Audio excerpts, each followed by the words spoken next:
when you and Ed first met about this and just having drinks and talking, and you essentially stated, Ed, I have this like one sentence idea, kind of a two-hander. Was part of the idea simply that you had done something on a bigger scale for Black Bag and you wanted to do something a little bit smaller and more intimate, or is it just coincidence that it works out that way?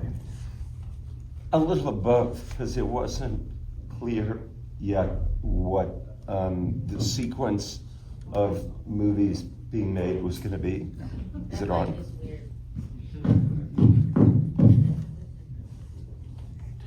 Oh. And you never know how long these things will take to gestate. Right. So at that point, when we were talking, you know, it was before Black Bag was made, and I do like to have a couple of things sort of percolating. It's nice when the thing that you're working on kind of annihilates the thing that came before it. That's the most fun. But you can't always control that.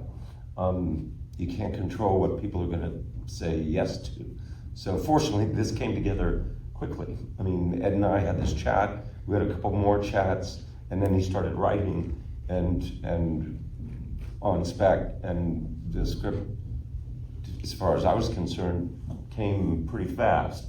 And then we'd imagined in our minds Ian and Michaela, and were lucky enough to get them. And then there was a Department M was being started up by someone I'd worked with before, Michael Schaefer, and I sent it to him and they said yes. So it all, when that happens, it feels blessed / charmed.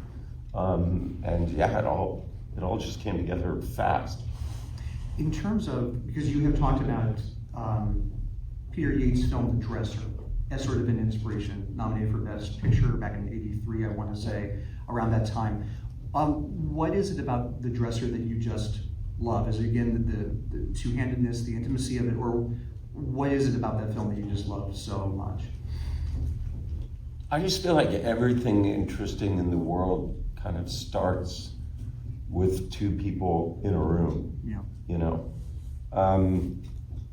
and so I've always been sort of attracted to that idea, and I'm not afraid of it, and don't view it as being uncinematic, because it's really, the question is, what comes out of that room? What happened in that room, and then what did it lead to?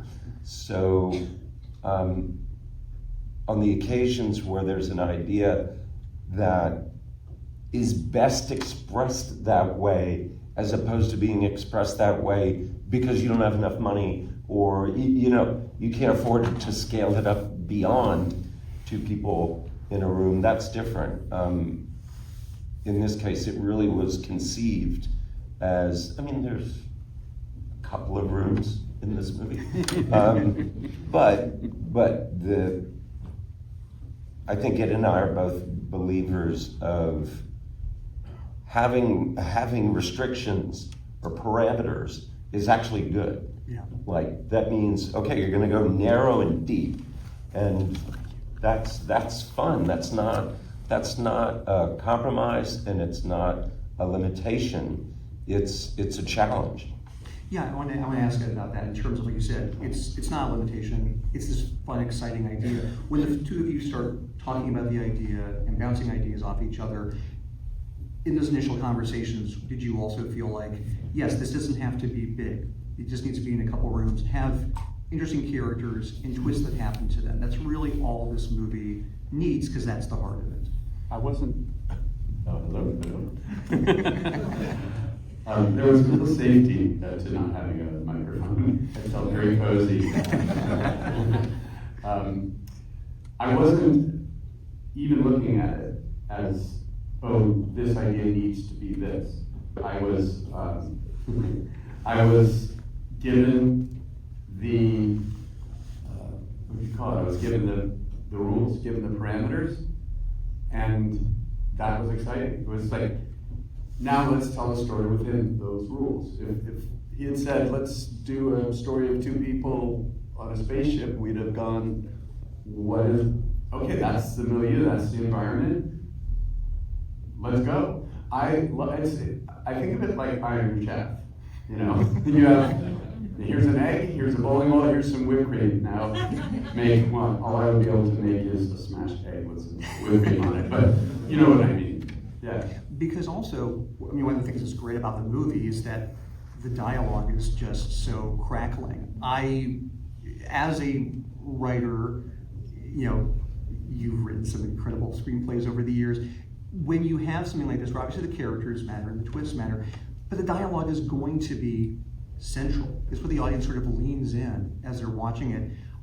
In terms of voices, in terms of writing those two characters, in terms of understanding their dialogue, did that come pretty easily to you as well? In this case, actually, and I hate to say it out loud, yes, the character of Julian had been rattling in my mind for quite a while. Not as this person, but as this sort of unknowable a sense of emotion and a feeling that I had wanted to express for a long time. And same with Lori. The person sort of eyeing that, who was affected by that, who had a lot of anger toward that. I think how you set yourself up before you start writing is the key to giving yourself fertile ground so that in a perfect world, you have two characters and could put them anywhere and could know what they would start saying. And that has to do with how well you feel. For me, it's not know intellectually, it's feel emotionally where they're coming from. And know you don't have to know their whole backstory. I'm not someone who journals as the character and writes a whole biography, although funnily enough, on this one we did. Remember we talked about, I actually did do a significant amount of research once we knew what we were doing here about the English pop conceptual art explosion of the 60s and 70s. And then we actually did a kind of, like almost like the museum biography that you'd read as you walked into the museum and saw on the wall what it would say about Julian Sklar. That was to give a context of the world in which he lived. I didn't go and think about his childhood and, you know. I did have one notion, which was when it's funny, I just remembered this now, when he was quite young, he grew up in the war when London was being bombed, and in the bomb shelter, it's amazing, I had forgotten all about this. In the bomb shelter where they had a projector, and so images were flashed on the wall when he was young, before he was even really able to speak. And somehow in my head that linked him to a time.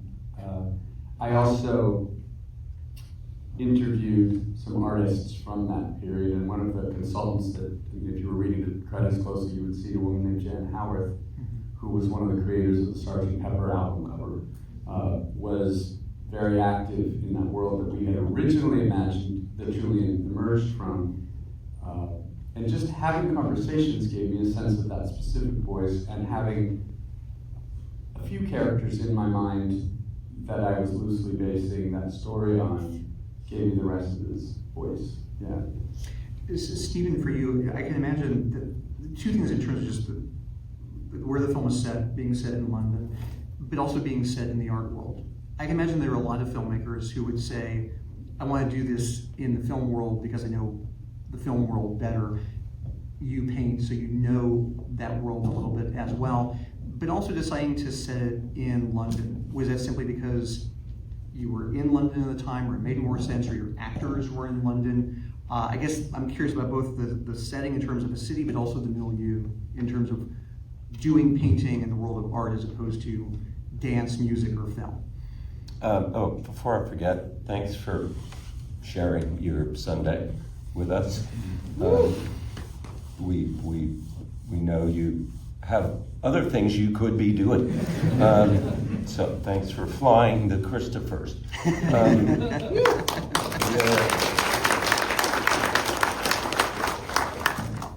there are a lot of reasons why it would end up as kind of a London movie, but maybe it was because Ed was there, and I was about to be there.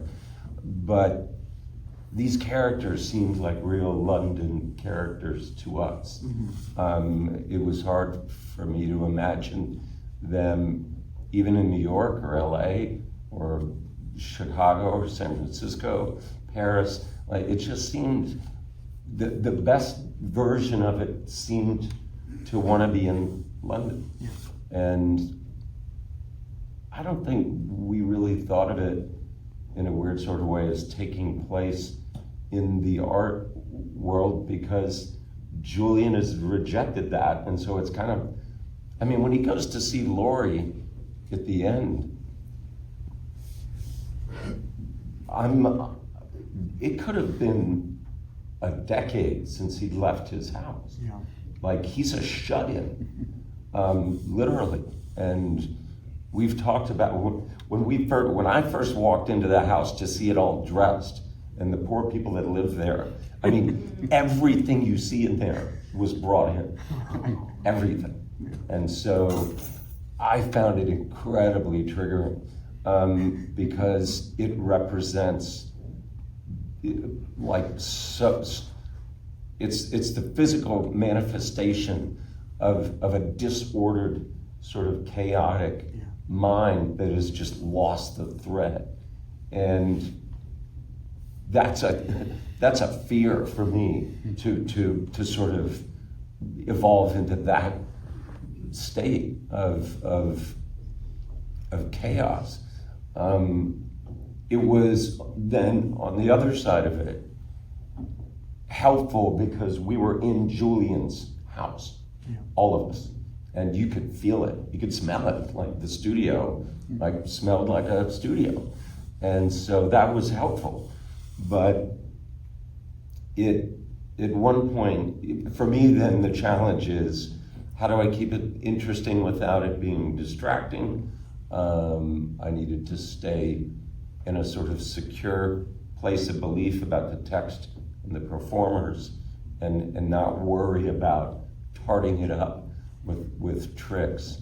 And part of me was, I think, not in denial, but remember I told you at one point, we're shooting the scene, it's day 3, where he finds her in the attic.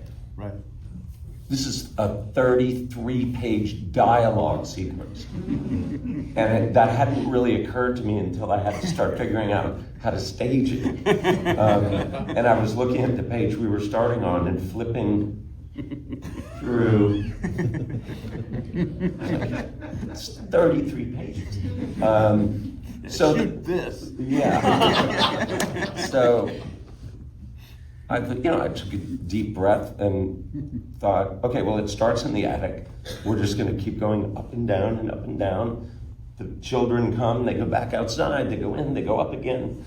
The only thing that I was worried about, honestly, was there's this continual process of Laurie sort of gaining ground, gaining territory, and then he shuts it off and kicks her out. And that happens a couple of times. And my only concern was to make sure that didn't feel repetitive, that you did feel that she kept, making real progress with him, and that his reactions are the reactions of somebody who's resisting, being opened up like this. It's fear. It's not even about her. She knows that. He doesn't know it until he comes to see her, And I love his reaction there, where he goes, oh, I was lashing out, it wasn't really about you. And she goes, yeah, I know. And he's like, she's so much more mature than he is, and is so far ahead of him that he finally is starting to catch up. But we didn't want to redeem him completely. He's changed with Laurie, but as you can see, when he walks out of her room and passes the painting that one of her roommates has done, he's still an asshole. He can't help it. So we want, and it's also why we put the flashback to see Art Fight where we did, because we didn't want him to become ennobled in death. Yeah. You know what I mean? Everybody else may be there at the memorial, thinking, what a loss and how sad it is. She looks at that picture and she's thinking about when he destroyed her publicly in a way that was incredibly scarring. And I thought it was important to let the audience know, like, this is her orientation. She's not falling for the, I'm just gonna forget all that because he's dead. And we talked about that. There was gonna be he's not been rehabilitated. One thing I'd like, to add to that, that was a scene that we moved a couple of times too, to see where it felt right. You mean the flashback? The flashback, and while we were talking, I realized in watching the film again the other day, that so much of the process on this was gradually just removing the things that were false, or the things that were filigree, or the things that were unnecessary adornment, and continually returning it to just the truth of the moment, or the truth of what the movie is showing us that it is becoming. I was thinking as you're speaking about little lines that when I was writing it I thought were so important, that through the performances, those lines felt like redundancies then, just, and the things that you learn as the film is becoming itself, that under less sure guidance or confident guidance could have sounded like wrong notes now. It's so hard for me to even imagine some of the original ideas in the final film. It's fascinating to see how the process just keeps evolving, and how important it is to constantly be aware that it's evolving. I'd love to open up to the audience if there are any questions. Right here. Hi. So my favorite scene is when Laurie finally get a chance to talk to Julian about her criticism or her observation about like the different iteration or the evolution of the Christophers. And I'm just wondering, like, when you read that scene or when you were directing that scene, like, did it trigger some sort of introspection about your own filmography? And how now you look at your filmography differently than you did before this film? So really fast for people in the back because they didn't hear, the question was, the favorite scene is when Laurie essentially dresses down Julian and tells him exactly what's wrong with the paintings and the falseness and like that. The question was, for Mr. Soderbergh, reading that scene, does that trigger things for you in terms of how you view your filmography versus maybe the audience views your filmography? This is a big issue. To understand or try to understand in some objective way how you are doing. It's really, it's tricky. I think there are some people that just don't even try and don't care. That's a way to go. I like to have a sense of it, honestly, if only to understand how it will affect my ability to make things. You know what I mean? Yeah. If you're not kind of paying attention to what's happening with your career and how people are responding to it or not responding to it, and you keep taking things out to get made that anybody objectively would tell you, there is no universe in which anybody's going to pay you to make that. Like, you're going to have you're not going to work a lot. Yeah. And I like to work. So it's my attempts to judge that are partially built on objective metrics that I don't read reviews, but I know what the deal is. The famous story is I was living in New York the day the Good German opened, and I came out and opened the arts and leisure section, and my wife had cut out what looked to be a lot of pages. And I just started laughing. Like, well, I mean, wow. Clearly, it went beyond some. I would have just skipped over. Apparently, she thought it wasn't skip-overable. So you get a feel for this. You get a feel from whether people reach out. But it's tricky because sometimes you make something that you feel creatively came off, and the read on it is that it didn't. So you have two choices there. I'm wrong, or bad timing. Like if 10 years from now, it just rolled up at the wrong time and people couldn't take it. So yeah, I think about that. I think about. I don't want to be someone whose work in the latter parts of their career falls off and becomes kind of disconnected from the world, in some way. But then at the same time, you can't second guess what you love and what you want to see, and so you're kind of surfing this thing, and the only solution to me is to engage in a work process that allows for an amount of real-time critique coming from the core group of people who are making the thing. Like that's, as you may have read, so we shoot, I cut every night, post everything that we did, and the brain trust and the department heads see it, and there's a conversation, a real-time conversation about, did that work? Do we feel that worked? If it didn't, what do we do? Yeah. 2 or 3 times a week, I'm on the phone to the AD at 9 or 9:30 going, I need to pick up that shot again, or I need to pick up another shot, or we're shooting that whole scene again.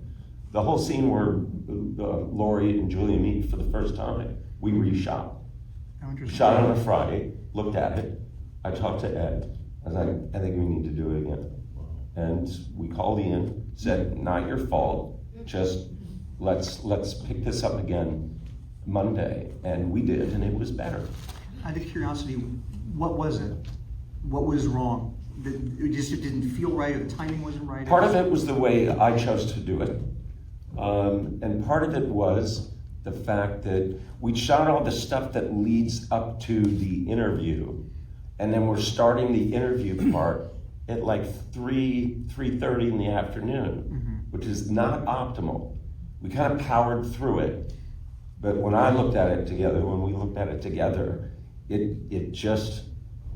it felt like we started it at 3:30 in the afternoon. And so to come in Monday morning and be shooting that at 9 or 9:30, it was completely different without really changing. You just have to be sensitive to that. So I'm trying to be in 2 places at the same time in my head.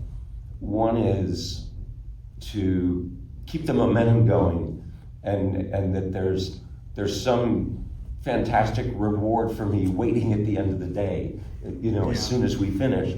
At the same time, this is what people are going to see forever. Yeah. So you better be okay, because a couple years from now, going back and we're like, shit, I should have redone it. I don't want to feel that. I don't want to feel that regret. So, I'm in a sort of dual headspace. Any other questions? Yes, there in the back. Yes, you. Yes, given the themes of forgery in the movie, were you thinking about artificial intelligence at all? Well, there's a really good joke there, but I'm not going to. It involves Ed, and I don't want to.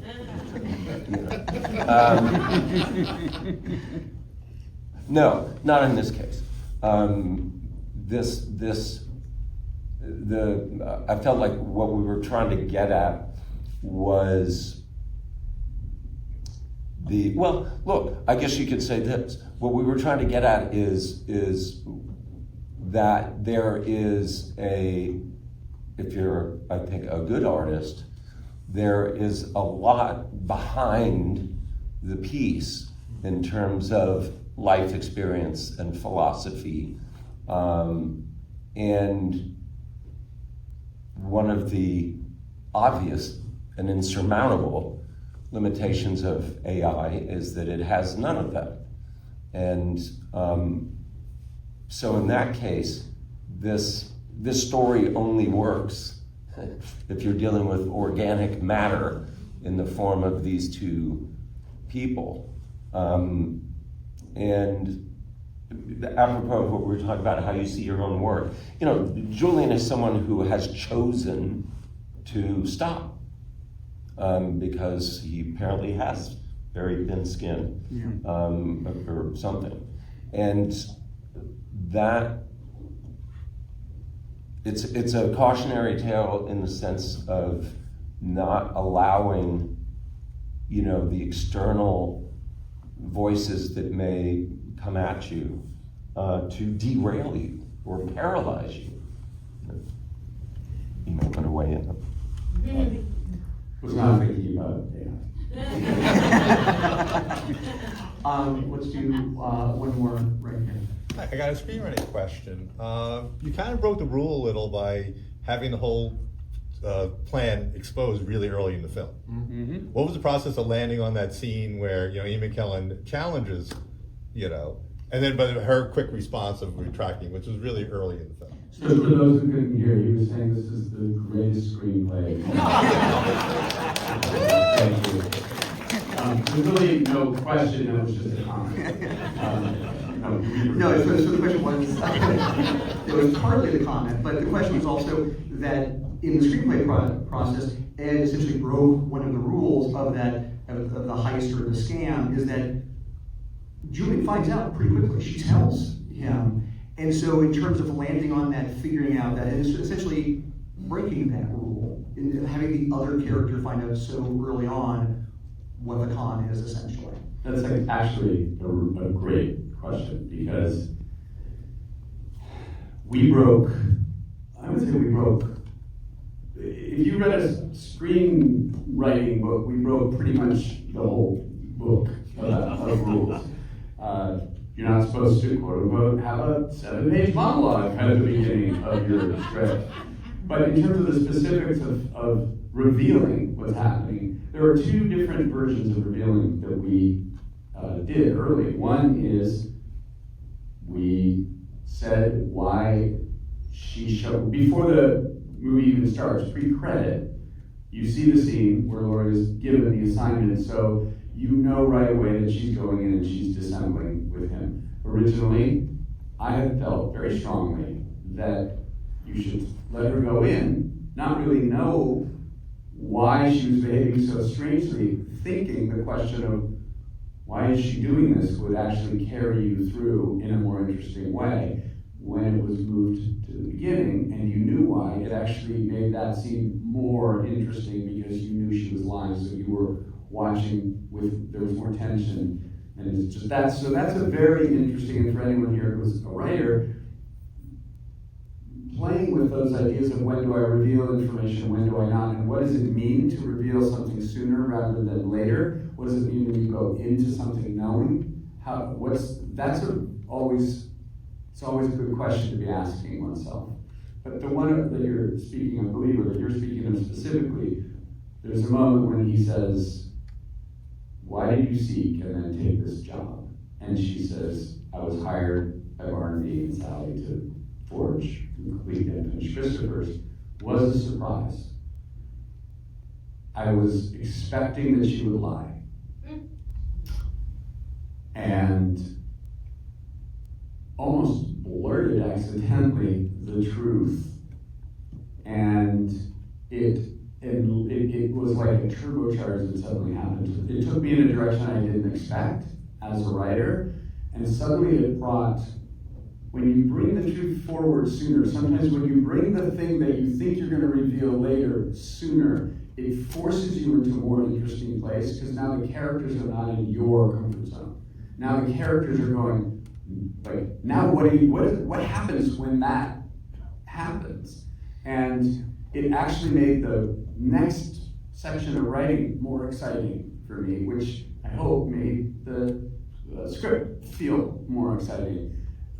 We knew where we were headed at the end. We knew about that painting, the small unfinished painting. We knew that it would be a gift simply from him to her. We knew it would be very private and personal. We knew it would be unfinished. We knew it would be a reflection of an acknowledgement of the fact that he had been listening to her, a broken man, a broken drawing, an unfinished drawing. And we knew about the art piece at the end with the cameos. But that took me, so I thought I'm going here, and that took me here. And I was willing to get rid of where it was going and see where this new path was going to lead. And it actually took me as a writer on a more interesting, slow course back to where we ended up. So I think I am happiest with the work I did in the beginning of my career before I knew any rules. I'm least happy with the middle, where I thought I knew the rules and thought I was writing more for other people. And for the last 15 years, I have been writing mostly on spec and have had to abandon and when I abandoned the quote-unquote rules, my work has, for me at least, been more alive. I've gotten more things made, ironically, trying to not play within the system. I've actually, it's funnily enough, I'm just realizing it as I'm saying it, it's been more successful for me to not be trying to apply or to use externally applied systems and structures to things, but rather be surprised by where the characters take you. And the way to be surprised is not to have them do something weird and out of the blue. Try having them say the truth. It's amazing what that does. You would think the opposite. If I can ask a favor of the audience, we actually need to leave right now, so if you don't mind staying in your seat for just 1 second. And I want to thank you, as Steven said, thank you for being here. And Steven, thank you very much for